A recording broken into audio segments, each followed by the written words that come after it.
मुंबई के फूल बाजार में बनी सत्य घटना। मुंबई सपनों का शहर। पर इसी शहर में सपनों के साथ साथ संघर्ष की भी अलग ही दुनिया बसती है। दक्षिण मुंबई का प्रसिद्ध फूल बाजार, जहाँ हर सुबह हजारों रंग बिरंगी फूलों की महक समंदर की हवा से मिलकर पूरे इलाके को सुगंधित कर देती है। वही जगह जहाँ बड़े बड़े व्यापारी अपने अपने फूलों के ढेर सजा कर बैठे होते हैं। लाखों का कारोबार रोज होता है। ट्रकों से फूल उतरते हैं। बोली लगती है और मिनटों में सौदे तय हो जाते हैं। समसमाती दुकानों पर ग्राहक बिना झिझक पैसे खर्च करते हैं। मंदिरों से लेकर होटलों तक हर जगह यही फूल पहुंचते हैं।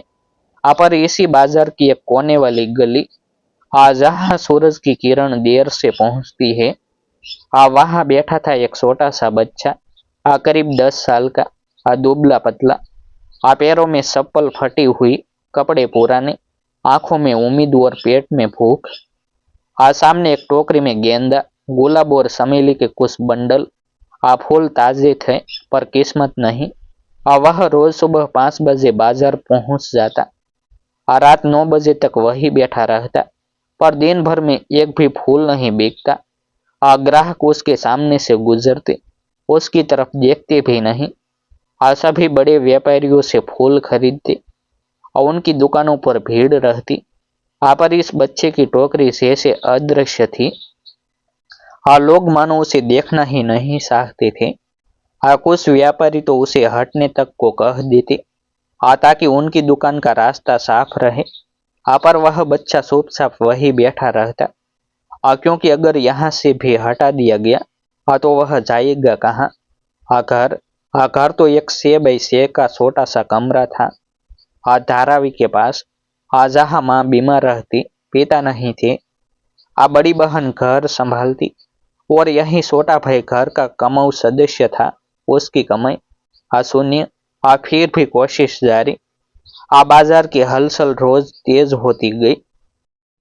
दिवाली पास थी। ग्राहक की शर्म पर फूलों की मांग आसमान छू रही थी, पर बच्चे के फूल फिर भी नहीं बिके। वह टोकरी के फूलों को बार बार पानी छिड़क कर ताजा रखता, जैसे अपने सपनों को छिड़क रहा हो। उसकी उंगलियां ठंडी पड़ जाती। फिर भी वह मुस्कुराने की कोशिश करता। क्योंकि माँ ने कहा था, फूल बेचो या ना बेचो, चेहरा मुरझाना नहीं चाहिए। पर यह बात कहना आसान थी, जीना मुश्किल।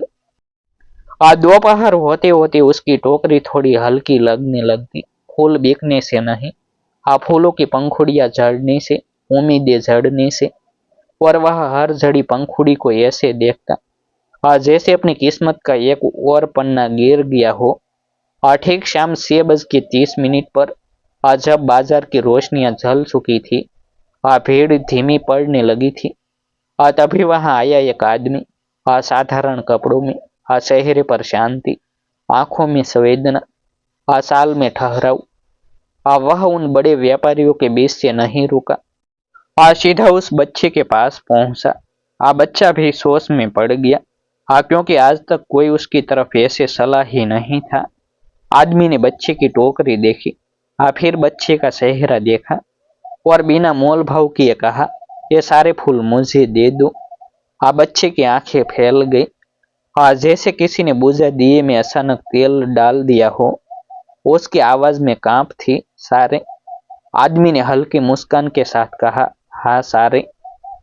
बच्चे ने तुरंत फूल बांधने शुरू कर दिए, इतनी तेजी से जैसे 2 मिनट में 2 साल की खुशी समेट रहा हो।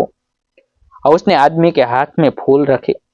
आदमी ने 500 का नोट दिया। बच्चा रुक गया। साहब, मेरे फूल तो 200 के भी नहीं है।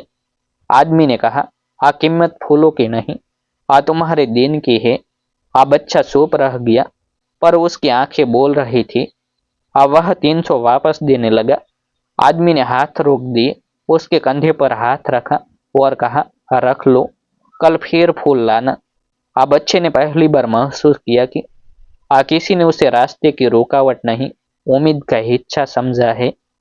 पर कहानी यहीं खत्म नहीं हुई। यह तो शुरुआत थी। आदमी वहीं फर्श पर बच्चे के सामने बैठ गया। कोई शर्म नहीं, कोई हिचक नहीं। आज जैसे एक राजा किसी फकीर के सामने बैठ जाए। उसने पूछा, नाम क्या है? बच्चे ने कहा, गोलू। आदमी ने पूछा, घर में कौन कौन है? बच्चे ने धीरे धीरे सब बताया। माँ की बीमारी, पिता का ना होना, घर की गरीबी, रोज की भूख, और यह भी कि अगर आज फूल ना बिकते तो घर में खाना भी नहीं बनता। आदमी ने बच्चे की बात सुनी। बीच में एक भी बार नहीं टोका। आज जैसे समुद्र किनारे बैठकर लहरों को सुन रहा हो। फिर उसने फोन निकाला। पास की दुकान से ऑनलाइन नहीं, सीधा सामने किराने की दुकान पर गया। 10 किलो आटा, 5 किलो चावल, दाल, तेल, चीनी, नमक और कुछ बिस्कुट के पैकेट खरीदे। दुकानदार ने पूछा, कहाँ भेजना है? आदमी ने पीछे बैठे बच्चे की तरफ इशारा किया, उसके घर। दुकानदार भी चौंक गया, क्योंकि मुंबई के इस फूल बाजार में रोज सौदे होते हैं। पर इंसानियत की डिलीवरी कभी कभार ही होती है। आदमी वापस आया। बच्चे के सामने राशन रखा। बच्चा समझ नहीं पाया, ये मेरे लिए। आदमी ने कहा, तुम्हारी टोकरी के फूल शाम तक नहीं बिके। तो मैंने सोचा, तुम्हारे घर की टोकरी भी खाली होगी। बच्चे के होंठ कांपने लगे, आवाज रूंधी हुई। आदमी ने जेब से 2000 रुपये और निकाले। बच्चे के हाथ में रखे। बच्चा रोने लगा, साहब हमें कैसे चुका पाऊंगा? आदमी ने कहा, चुकाना मत, आगे देना। जब तुम बड़े हो जाओ और किसी छोटे को कोने में फूल बेचते देखो तो उसकी टोकरी खाली मत रहने देना। बच्चे ने पहली बार समझा कि दुनिया सिर्फ बड़े व्यापारी और छोटे खरीदार की नहीं होती। कभी कभी एक इंसान ही पूरा बाजार बदल देता है। बाजार के कुछ लोग दूर से यह दृश्य देख रहे थे। किसी ने वीडियो बनाया, किसी ने फोटो खींचा। पर वह आदमी कैमरे के लिए नहीं आया था। वह दिल के लिए आया था। पर कैमरे ने उसे पकड़ लिया और यही वह फ्रेम था, जो अगले दिन सोशल मीडिया पर फैल गया। लोग उस बच्चे को पहचानने लगे। धारावी वाला छोटा फूल वाला अब अदृश्य नहीं था, क्योंकि इंसानियत ने उस पर रोशनी डाल दी थी। अगले दिन सुबह जब बच्चा फिर फूल लेकर बैठा तो 8 बजे तक उसकी टोकरी खाली थी। फूल बिकने से, उम्मीद बिकने से नहीं। पर एक बात और खास थी, आज ग्राहक सिर्फ फूल खरीदने नहीं, कहानी खरीदने भी आ रहे थे। उस दिन फूल बाजार में पहली बार किसी बच्चे के फूल बोली से नहीं, भावना से बिके। और उस भले आदमी का नाम था राजन भाऊ, एक आम इंसान, जो भीड़ में खो सकता था। पर उसने खोए बच्चे को खोज लिया। इसलिए वह भीड़ में नहीं खोया, इतिहास की एक छोटी सी कहानी में दर्ज हो गया। क्योंकि दान बड़ा हो या छोटा, असर दिल से हो, तो व्यूज भी दिल से आते हैं। और मुंबई का यह फूल बाजार, आज जहाँ रोज फूल बिकते हैं, उस दिन इंसानियत भी बिक गई, पर पैसों से नहीं, दिलों से। और यही वह मोड़ था, जहाँ एक गरीब बच्चे की कहानी संघर्ष से प्रेरणा बन गई, गली से स्क्रीन तक पहुंच गई। और अब वह कहानी आप तक पहुंची है, ताकि आप समझ सके कि मदद अगर सही समय पर मिले तो 10 साल का बच्चा भी 100 साल की प्रेरणा बन सकता है। राजन भाव की मदद के बाद गोलू की जिंदगी में जो बदलाव आया, वह किसी फिल्मी सीन से कम नहीं था। पर यह कोई फिल्म नहीं, मुंबई की गलियों की सच्ची कहानी थी। जहाँ एक छोटे बच्चे की टोकरी तो फूलों से भरी थी, लेकिन दुनिया की नजर से खाली थी। और फिर एक इंसान ने नजर बदली तो किस्मत भी बदल गई। अगले दिन जब गोलू फिर फूल बाजार के उसी कोने में बैठा, तो उसके चेहरे पर थकान तो थी, पर आंखों में चमक नहीं थी। और उसकी टोकरी में आज फूलों के साथ एक छोटी तख्ती भी थी, आज इस पर बहन ने लिखा था, फूल छोटे हैं पर दुआएं बड़ी हैं। लोग गुजरते और पढ़कर रुक जाते। कुछ ग्राहक उसकी तरफ बढ़ते भी, पर खरीदने से पहले उसकी कहानी पूछते। और कहानी सुनते ही बिना मोल भाव के ये फूल ले लेते। किसी ने 50 रुपया के फूल के लिए 200 दिए, किसी ने 300, किसी ने 1000 तक थमा दिए। क्योंकि अब यह फूलों की नहीं, इंसानियत की खरीदी थी। दोपहर 12 बजे तक उसकी टोकरी खाली थी। पर इस बार फूल बिकने से और उसके घर की रसोई भी पहली बार समय पर भर गई थी।